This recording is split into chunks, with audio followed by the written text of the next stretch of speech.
بسم اللہ الرحمن الرحیم۔ السلام علیکم ورحمۃ اللہ وبرکاتہ۔ جی ناظرین و سامعین، میرا نام عبدالباسط ہے اور آپ ہمارا یوٹیوب چینل دیکھ رہے ہیں زاویہ فکر۔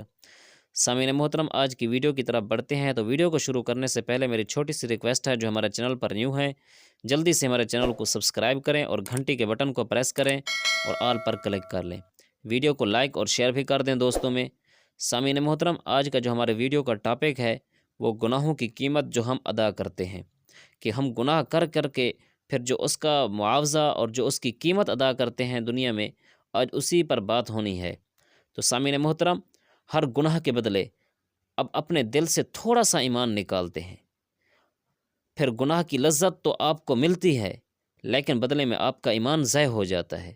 جو اپنے رب کو بار بار اگنور کرتا ہے، بار بار اگنور کرتا ہے، بار بار اگنور کرتا ہے، تو اس کا دل شیطان کا گھر بن جاتا ہے۔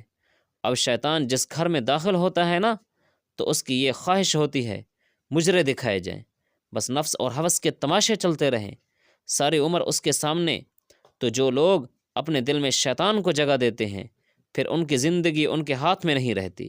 پھر وہ اپنے فیصلے خود نہیں کرتے بلکہ شیطان ان کی زندگی کے فیصلے کرتا ہے، اور شیطان کا ہر فیصلہ انسان کو جہنم کے حوالے کرنے کے ہوتے ہیں، اللہ رب العزت سے دور لے جانے کے ہوتے ہیں، دنیا کے تماشوں میں مصروف رکھنے کے ہوتے ہیں۔ لیکن جو انسان اپنے دل کو صاف کر کے گناہوں سے، لذتوں سے، ہوس سے اور صاف کر کے اپنے دل میں اللہ کو دعوت دے، تو یہ سنا ہوگا جب بھی کوئی انسان اللہ کو پکارتا ہے تو اللہ رب العزت 70 ٹائم کہتے ہیں لبیک میں حاضر ہوں۔ تو جو بندہ بھی اپنے دل میں رہنے کے لیے اپنے اللہ کو انوائٹ کرے گا تو پھر اللہ آئیں گے اس کے دل میں، اور جب آپ کے دل میں اللہ رہیں گے، جب آپ کے دل میں اللہ کی یاد رہے گی تو وہ دل نمازوں کی طرف جائے گا، عبادات کی طرف جائے گا، اللہ کی محبتوں کی طرف جائے گا۔ سامعین محترم، یہ کیا حالت بنا لی ہے ہم نے اپنی۔ مومن کی یہ نشانی ہوتی ہے، مومن کی تو یہ نشانی ہوتی ہے کہ وہ دن بدن اپنے ایمان میں ترقی کرتا جائے، اس کا عمل دن بدن بڑھتا جاتا ہے، اللہ سے اس کا تعلق دن بدن اسٹرانگ ہوتا جاتا ہے۔ لیکن ہمارا معاملہ تو بڑا ہی عجیب ہے، زبانوں سے خود کو مومن کہہ رہے ہیں، مسلمان کہہ رہے ہیں، اللہ والا کہہ رہے ہیں، دوسری جانب سب سے زیادہ کمزور بھی خود کو سمجھا ہوا ہے، مظلوم بھی خود کو سمجھا ہوا ہے، پریشان بھی رہتے ہیں، سیڈ بھی رہتے ہیں۔ ایک طرف کہتے ہیں، سنتے ہیں کہ عمل سے بنتی ہے زندگی، جنت بھی اور جہنم بھی، اور دوسری جانب یہ سوچ بھی رکھتے ہیں کہ جب تک میرے پاس مٹیریلسٹک چیزیں نہیں آئیں گی تب تک ہم کچھ بھی نہیں کر پائیں گے، جب تک ہاتھ کے نیچے ایک گاڑی نہیں آئے گی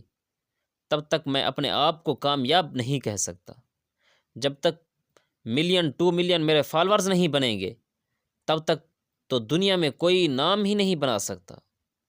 جب تک لوگ میرے لیے تالیاں نہیں بجائیں گے تب تک میں اپنے آپ کو کامیاب نہیں کہہ سکتا۔ ارے چھوڑو یہ فیک سٹاف، فیک زندگی، نکالیں اپنے آپ کو اس اوور تھنکنگ سے، ان خواہشوں سے، ان سوچوں سے جنہوں نے آپ کو برباد کر کے رکھ دیا ہے۔ اچھے بھلے لوگ تھے آپ، لیکن نیگیٹیوٹیز کو سوچ سوچ کر آپ لوگوں نے اپنے کیا حال بنا دیا ہے، چلتی پھرتی لاشوں کی طرح ہیں، اپنی زندگیاں گزار رہے ہیں سارے۔ وہ دروازے آپ لوگوں نے بند کر دیے کہ جہاں سے علم آتا ہے انسان کی زندگی میں، ان لوگوں سے آپ نے ملنا چھوڑ دیا، ان لوگوں کو سننا چھوڑ دیا جو لوگ آپ کے دنیا اور آخرت کے خیر خواہ ہیں۔ وہ اللہ کی یاد جس سے انسان کے دل کو سکون آتا ہے، اس اللہ سے ہم نے اپنا تعلق توڑ دیا۔ اب اس دل کی دنیا میں ساری چیزیں آباد ہو چکی ہیں، یہاں تک کہ غم بھی آباد ہو چکی ہیں، پریشانیاں بھی آباد ہو چکی ہیں، لیکن اس دل میں اگر جگہ نہ ملی تو کس سے نہ ملی؟ اللہ کو، نبی کریم صلی اللہ علیہ وسلم کو اور قرآن کریم کو۔ تو مجھے بتائیں کہ ایسے دل کیسے آخرت کی طرف تیاری کریں گے؟ آپ کا جو دل ہے وہ تو پوری باڈی کا ایک کیپٹن ہے، دل کے انسٹرکشنز کو ہی پوری باڈی فالو کرتی ہے۔ تو آپ کا دل جب آپ کو گناہوں کی انسٹرکشنز دے گا کہ وہ جسٹ بیکاز آف لذتوں کا شوقین ہے، گناہوں کا شوقین بن چکا ہے، آپ کی غفلت کی وجہ سے، آپ نے دل کی حفاظت نہیں کی، اس وجہ سے تو آپ کا جسم گناہوں کی طرف جائے گا، غفلتوں کی طرف جائے گا،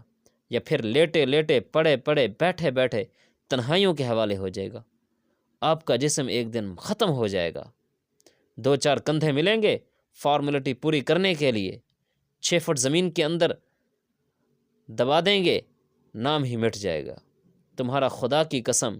میں یہ چاہتا ہوں کہ تمہارے مرنے کے بعد لوگ مجبور ہو جائیں تمہیں زندہ رکھنے کے لیے۔ ایسی زندگی جیو خدا کے لیے،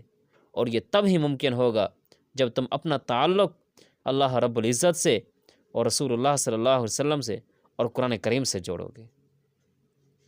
اگر ہمارا تعلق ان چیزوں سے جڑ گیا، اللہ سے جڑ گیا، حضور پاک صلی اللہ علیہ وسلم کے ساتھ جڑ گیا اور قرآن کریم کے ساتھ جڑ گیا، تو میں دعوے سے کہتا ہوں کہ دنیا کے اندر آپ جیسے ہی فقر کے اندر، غریبی کے اندر جیسے ہی زندگی گزار لیں گے، لیکن مرنے کے بعد آپ کا نام اس دنیا کے اندر بھی زندہ رہے گا۔